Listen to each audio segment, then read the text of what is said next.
देखो आगे कंटिन्यू करते हैं, जो भी क्वेश्चंस हमने दिए थे उसके आंसर चेक करते हैं आज।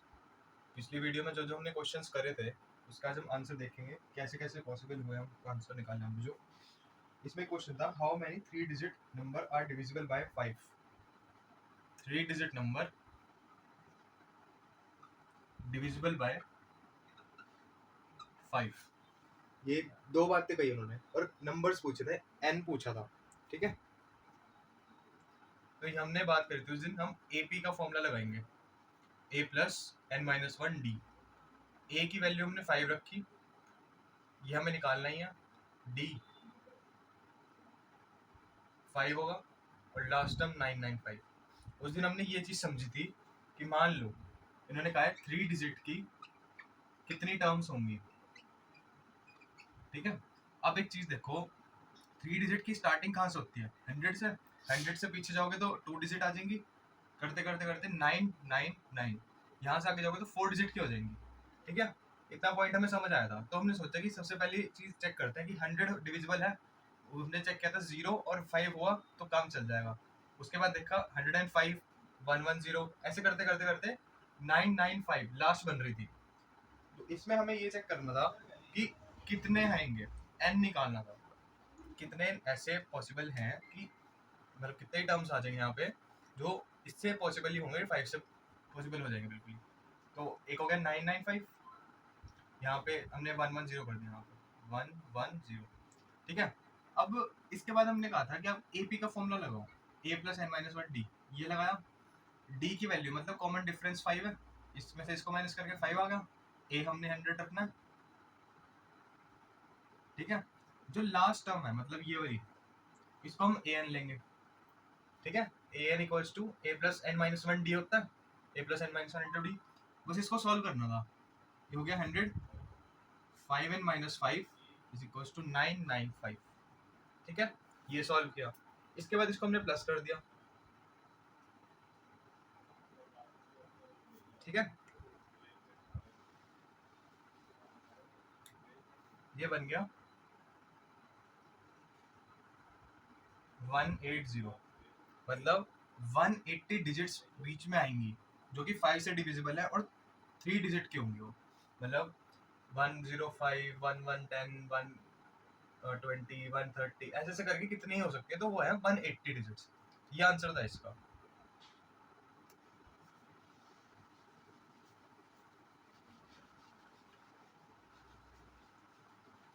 अगले वाले पे देखते हैं।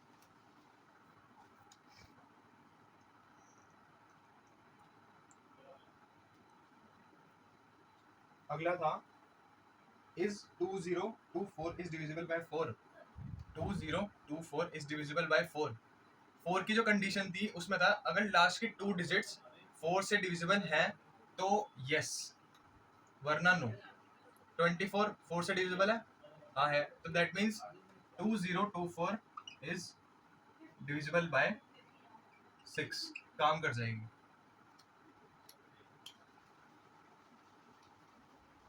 ये बेसिक बेसिक क्वेश्चन थे, इसका यस और नो में ही आंसर आना बस।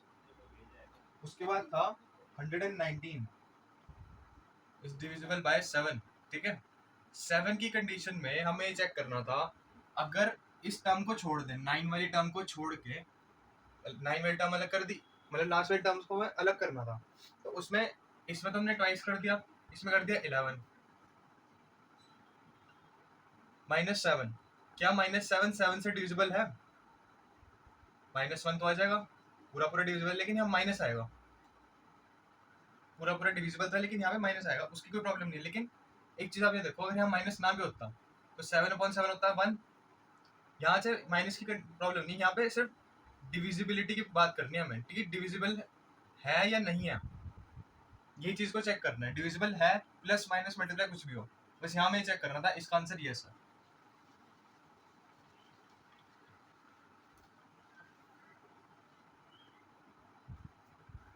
उसके बाद देखते हैं 7248। 7248 इज डिविजिबल बाय, 2-3 ऑप्शन थे इसके अंदर। एक चीज थी कि पहले तो हमें 4 से चेक करना था। 48, 12 4 सा 48, दैट मीन्स 48 12 से डिविजिबल है, हाँ है, दैट मीन्स 12 से अगर डिविजिबल है तो अगर हम इसको 12 से डिविजिबल तो 4 आ जाएगा, अगर हम 4 से करते हैं तो 12 आ जाएगा। हमें ये चेक करना है कि 4 से डिविजिबल है तो हो जाएगा, दैट मीन्स 4 से तो डिविजिबल है। अब हम 2 से करते हैं, 2 से चेक करनी है। 2 का जब था उसने कहा था कि लास्ट में इवन नंबर होने चाहिए, 8 है, 8 इवन है, 2 से चल जाएगा, ओके। अब 8 से चेक करते हैं, 8 वाली जो कंडीशन थी उसमें एक सॉरी 8 वाली कंडीशन क्या थी, लास्ट के 3 डिजिट पकड़ लो, लास्ट के 3 डिजिट पकड़ लो, उसमें से चेक करो। 8 3 जा 24, 8 1 जा, मतलब ये 8 से भी चल जाएगा। और लास्ट ऑप्शन जो डी ऑप्शन है वो ऑल ऑफ द अबव है, तो ये वाला ऑप्शन है। मतलब आप ये चीज देखो कि जरूरी नहीं है कि 7248 सिर्फ 4 से ही डिविजिबल हो या फिर 2 से ही डिविजिबल हो, 8 से भी हो सकता है, वो आगे जाके और किसी और नंबर से हो सकता है, लेकिन हमें डिविजिबिलिटी के रूल्स पता होने चाहिए, ठीक है। इसका आंसर मतलब ऑब्वियस है, 4 भी है, 2 भी है, 8 भी है। लास्ट में मैंने ये वाला आंसर नहीं दिया था ऑल ऑफ द अबव, इसका आंसर यही रहेगा क्योंकि सबसे डिविजिबल है।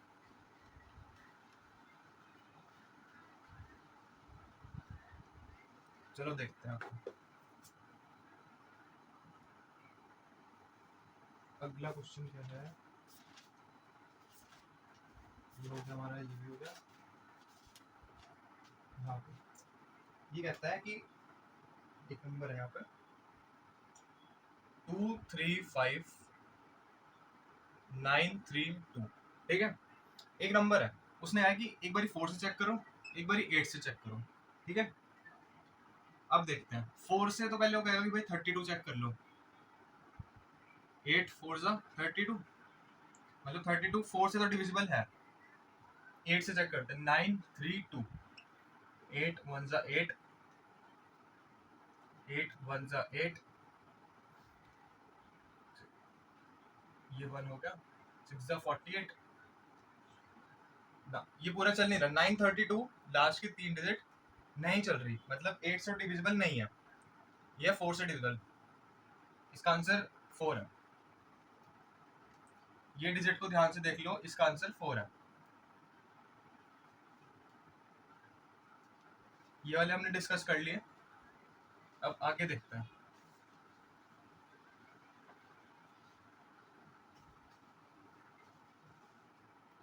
देखते हैं क्या क्वेश्चन है हमारे पास।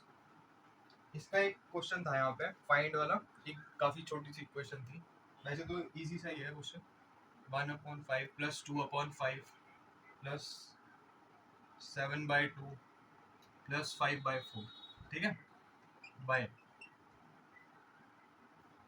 2/5 प्लस 5/7 प्लस 7/5 प्लस 1। अब इसका जो सॉल्व करने का तरीका है, जो इजीएस्ट है, वो है एलसीएम लेके। एक तरीका ये भी है कि 1/5 इसको ऊपर जाके, मतलब ऐसे भी है 1/2, ऐसे ऐसे सॉल्व करके भी है, लेकिन एलसीएम से हमें बहुत ज्यादा क्लैरिटी हो जाएगी हम क्या कर रहे हैं, ठीक है। अब हमने पहले जब पिछले लेक्चर्स में हमने पढ़ा है कि डिनोमिनेटर में 5 5 2 4 है, यहाँ पे मान लो, तो ये डिनोमिनेटर को हमें सेम बनाना पड़ता है पहली बात तो, ठीक है। 5 और 5 का तो 5 रहेगा, ये हो गया 3/5, ठीक है। अब इसका और इसका एलसीएम निकालना है, 2 1 जा 2, 2 1 जा 2, 2 2 जा 4, 4 आएगा इसका एलसीएम, 7 प्लस नहीं 14 हो जाएगा, 14 प्लस 5, इसको सॉल्व किया, एक तरफ हो गया। अभी हमने पकड़ा ये, इसका और इसको पकड़ा, ये हो गया 9/5। अब इसको एक बारी उतार लो, फिर हम आगे देखते हैं।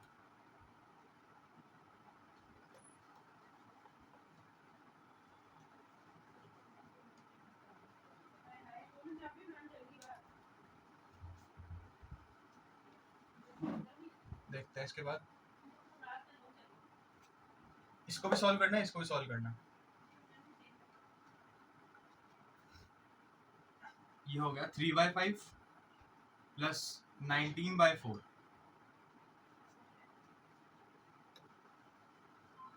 बाय दिस 9/5 प्लस 5/7 प्लस 1,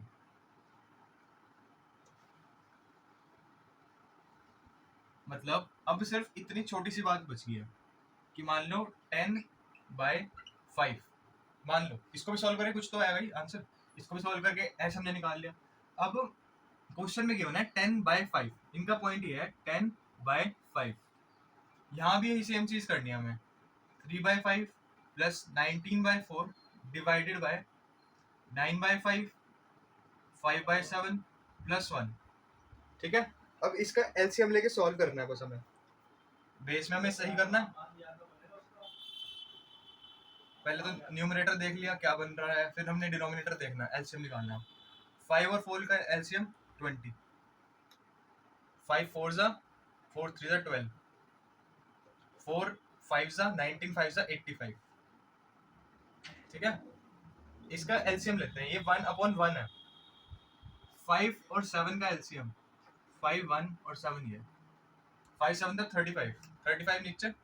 ठीक है, अब तीनों का आपको यहाँ ध्यान देना है कि इसमें 5 है तो 5 7 जा हो गया, इस पे भी 7 हो गया, इस पे भी 7 हो गया, 9 7 जा 63,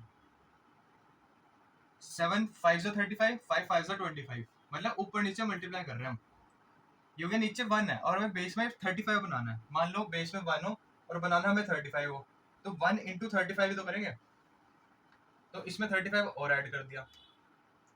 ठीक है, अब इसको सॉल्व करते हैं।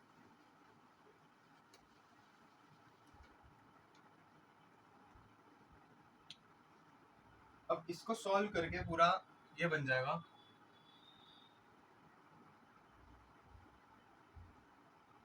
35/123, ऐसे बनेगा कुछ। इसको सॉल्व करेंगे तो आंसर बनेगा हमारा 123। तो ये बना 749/492, ये आंसर बनेगा। तो हमारे कौन सा ऑप्शन बन रहा है, 492 बी पार्ट बन रहा है हमारा, ये आंसर है।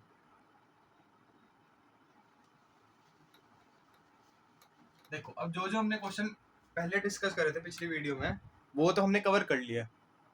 अब आगे देखते हैं क्या प्रोसीजर रहेगा इनको फैक्टर्स को कंटिन्यू करने का।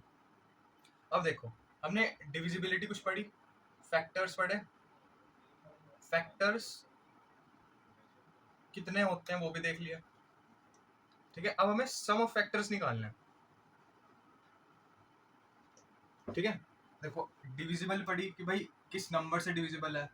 एक नंबर मान लो 50 दिया, उसको कितनी बार हम तोड़ के लिख सकते हैं, 1 इंटू 50, 2 इंटू 25, 5 इंटू 10, ये भी करके देख लिया। फैक्टर कितने हैं, मतलब मान लो 25 की बात कर रहे हैं, 1 इंटू 25, 5 इंटू 5, मतलब 1 5 25, मतलब अगर हम इसको इंडिविजुअली काउंट करें तो 3 हो गया।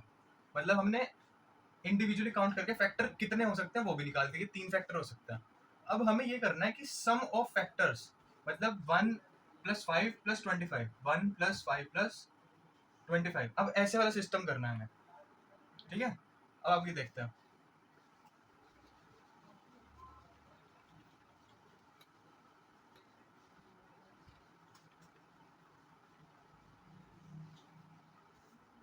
देखते हैं आगे।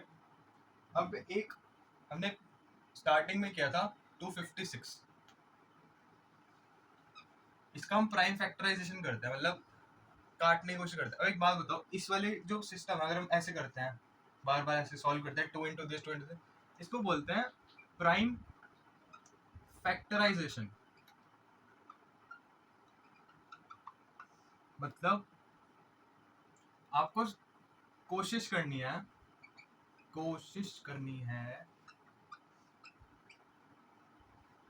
कि आप स्टार्टिंग में प्राइम नंबर से करो। प्राइम नंबर से मतलब हमने प्राइम नंबर की डेफिनेशन जब हम पढ़ते हैं तो उसमें लिखा होता है कि या तो वो अपने आप से डिविजिबल हो या फिर वो सिर्फ 1 से डिविजिबल हो। मान लो 2 अपने आप से डिविजिबल है, 2 1 जा 2, और 2 1 के डबल में आता है, 1 इंटू 2। ठीक है, 3 हो गया, 4 हो गया। अब यहाँ 3 हो गया, 4 का जो हम बात करते हैं 4 की, वो होता है 2 2 जा 4 भी होता है, 1 इंटू 2 भी होता है, 4 इंटू 1 भी होता है। मतलब उसके 2 से ज्यादा फैक्टर नहीं होने चाहिए, या तो वो खुद या फिर 1 से। ठीक है, 3 की जगह हम बात करते हैं तो 1 इंटू 3 होता है, फिर 3 के डबल में 1 होता है, ये प्राइम नंबर है। 4 प्राइम नंबर नहीं, क्योंकि वो 2 इंटू 2 भी होता है और 4 इंटू 1 भी होता है और 1 इंटू 4 भी होता है। ठीक है, उनका पॉइंट ये है कि प्राइम फैक्टराइजेशन कोशिश करो कि आप प्राइम नंबर से काटने की कोशिश करो पहले तो, मतलब 2 से करो, 3 से करो, 5 हो गया, 7 हो गया, मतलब जिनका या तो वो खुद एक फैक्टर होते हैं या फिर 1 होता है बचा हुआ था। ठीक है, अब एक चीज देखिए हमने 2 into 2 into 2 into 2 into 2 into 2 into 2 into 2, 2 2 4, 2 8, 2 16, 2 32, 2 64, 128, 256, ये बना 2 की पावर 8। देखो 2 इंटू 2 4, 4 इंटू 2 8, 8 2 16, 16 2 32, 32 2 64, 64 इंटू 2 128, 128 इंटू 2 256, ये बन गया। ठीक है, ये पॉइंट समझा चलो कि 2 2 से ही बन गया यहाँ पे। अब देखते हैं कि यहाँ कहने का मतलब क्या है, 2 की पावर 8 बन गया, क्या हो गया इससे। इनका कहने का मतलब ये है कि मान लो ये तो हो गया, अब 256 को आपने 2 से डिवाइड कर करके 8 पार्ट्स में तो कर लिया। ठीक है, कि 2 की पावर 2 को इंटू इंटू इंटू करके आपने ये तो बना लिया 256। बट एक पॉइंट यहाँ पे और है, आपने 1 को नहीं ऐड किया, 1 की बात ही नहीं करी आपने। 8 फैक्टर्स तो आपने वो निकाले हैं जो 2 को अपने छोटे छोटे ब्रेक डाउन कर रहे हैं, लेकिन 1 भी तो ब्रेक डाउन कर देगा ना। चाहे 1 इंटू 256 चाहे कुछ कट ना रहो, लेकिन 1 भी तो एक फैक्टर है। तो टोटल फैक्टर तो 9 बनेंगे। ठीक है, क्योंकि इसमें 2 2 की बात हुई है, मतलब ये अगर आप यहाँ पे ये भी मान लो ना, 2 इंटू 8 होता, 3 इंटू 2, कोई भी अगर अलग नंबर होता, 2 इंटू 8, 3 इंटू 2, 5 इंटू 4, ऐसे करके आप सॉल्व भी करते हैं, लेकिन एंड में 1 नहीं होता, उसमें 1 नहीं लिखता, हम लास्ट में भी इंटू 1 नहीं लिखता है। तो इसलिए मैंने जब आपको क्वेश्चंस कराए थे पहले, जब मैंने एक छोटा सा होमवर्क फॉर्म में दिया था कि बहुत सारे क्वेश्चन दिए थे कि 256 बहुत सारे नंबर दिए थे, तो मैंने इसीलिए कहा था कि आप एक बार ये लिख के देखो, क्योंकि उसमें 1 नहीं लिखते लास्ट में, तो एक फैक्टर कम ही दिखता है वहाँ पे हमें। अब देखते हैं यहाँ पे वो क्या कहना चाह रहा है, कि सम ऑफ फैक्टर क्या कहना चाहता है यहाँ पे। आपने इसको लिख दिया 256 को 2 की पावर 8, 9 फैक्टर्स हो गए टोटल। ठीक है, अब हम निकालते हैं सम ऑफ फैक्टर्स। वो देख लो, बहुत इंपॉर्टेंट है, क्योंकि डायरेक्ट अगर क्वेश्चन आएगा ना, find the sum of factors of 256 के जितने भी फैक्टर्स हैं उनका सम निकाल दो। मान लो 1 इंटू 256 है, 2 इंटू, उसके बाद इसको और काट दो आप, 3 से काट दोगे, 4 से काट दोगे, जिससे भी कटता है इनका सम, मतलब 1 प्लस 2 प्लस 3 ऐसे से सॉल्व करना है, तो क्या आएगा। ठीक है, अब देखते हैं क्या बनता है। अब इसका जो प्रोसीजर रहता है, मतलब पहले तो आपको ये देखना बेस में क्या है, 2 है, लिख दिया। अब पावर कितनी है, 8 प्लस 1, 1 ऐड कर दिया, 1 माइनस कर दिया, अपॉन कितनी पावर है, 2 माइनस 1, ऐसे निकलेंगे। ये बना 2 की पावर 9 माइनस 1 अपॉन 1, 1 आएगा, 2 माइनस 1 1, ये बनेगा 5 1 2 माइनस 1, नीचे बेस में तो 1 ही है, एक ही बात बनेगी, तो बनेगा 5 1 1। मतलब आपको इतना आइडिया होगा कि मान लो 1 इंटू 256, 2 इंटू 128, ये सब हमने लिखा है यहाँ पे, 1 into 256, 2 into this, 3 into this, मतलब हम ऐसे करें 1 प्लस 2 प्लस 3 प्लस 256 प्लस 128, तो सबको ऐड करने पे ज्यादा ही आएगा, ऑब्वियसली 256 से तो ज्यादा ही आएगा, सम तो ज्यादा ही होंगे। अब हमने ये फॉर्मूला सा यूज किया है जिसको हम समझ सकते हैं आराम से, तो ये बन जाएगा 2 की पावर 9 माइनस 1 अपॉन 1। बस इसके बाद इसको सॉल्व करना है, और ये चीज ध्यान रखनी है, अगर नहीं समझ आया तो वीडियो में पीछे जाके चेक करना, ये इसका इसका कैसे लिंक बना। ठीक है, इसका आंसर आएगा 511, ये हो गया सम ऑफ फैक्टर्स। चलो अगला क्वेश्चन देखते हैं। अब ध्यान रखना है प्राइम फैक्टर कैसे करना है और उसके बाद उसे फॉर्मूले में कैसे डालना है।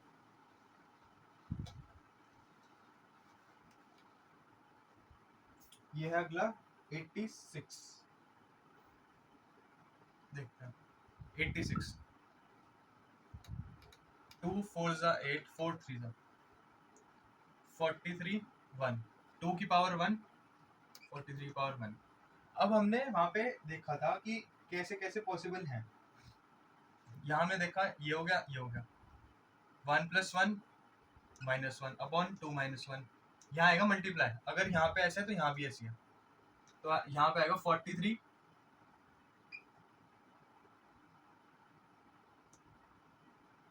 -1, ऐसे लिखेंगे इसे। ये हो गया 2 की पावर 2 -1 अपॉन 1, 43 की पावर 2 -1 अपॉन 42, 4 - 1 3 अपॉन 42। अब 43 को 43 से मल्टीप्लाई करना है, फिर -1 करना है हमें, तो ये बनेगा 1848, 16 1 हो गया और 14, हाँ, तो ये आंसर आएगा हमारे पास 132। ठीक है, ये आंसर बनेगा। इसको सॉल्व करना है एक भैया। 1848, 14 14 2 = 28, 14 3 = 42। यहाँ पे पूरा सॉल्व करना है इसको। यहाँ पे जो भी आंसर आएगा उतने ही फैक्टर्स बनेंगे, चाहे वो कैसे भी आ जाए आंसर, कोई दिक्कत नहीं उसमें तो। ठीक है, ये इस तरीके से सॉल्व होएगा।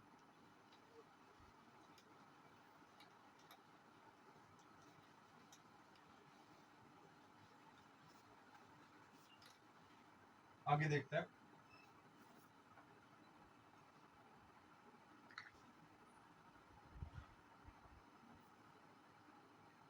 अगला जो है वो है 600। इसको सॉल्व करने जाते हैं हम, तो ये बनेगा। पहले हम इसको बेसिक करके देखते हैं कि कितना जाएगा अभी। 150, 75, 5 15 5 = 75, 5 3 = 3 1 = 1 2 3 2 1।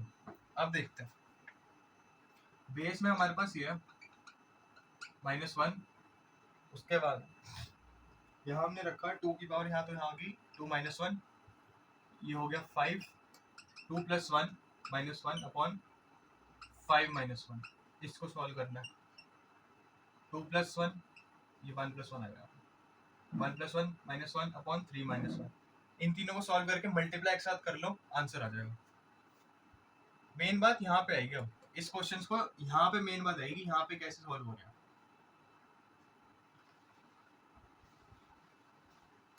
कैलकुलेशन में कोई मिस्टेक लगे या कुछ भी समझना है तो बता देना, वरना कैलकुलेशन तो बहुत आसान सी है, इसकी ज़्यादा मुश्किल नहीं। 600 हो गया। इसके बाद 3-4 क्वेश्चन ऐसे है, हाँ ये वाला भी कर लेते हैं। 92 288, देखो 288 2144 2 7 = 14 22 36 2 18 2 9 = 3 3 = 3।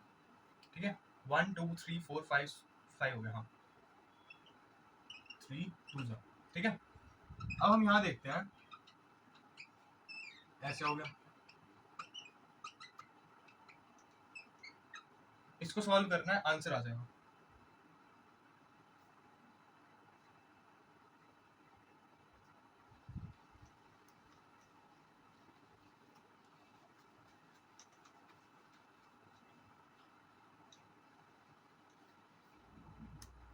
और देखते हैं और फिर क्वेश्चन हो।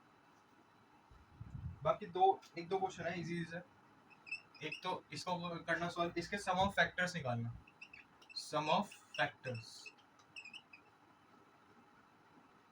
एक हो गया 62 का निकालना, 240 का निकालना, 241 का निकालना, 194 का,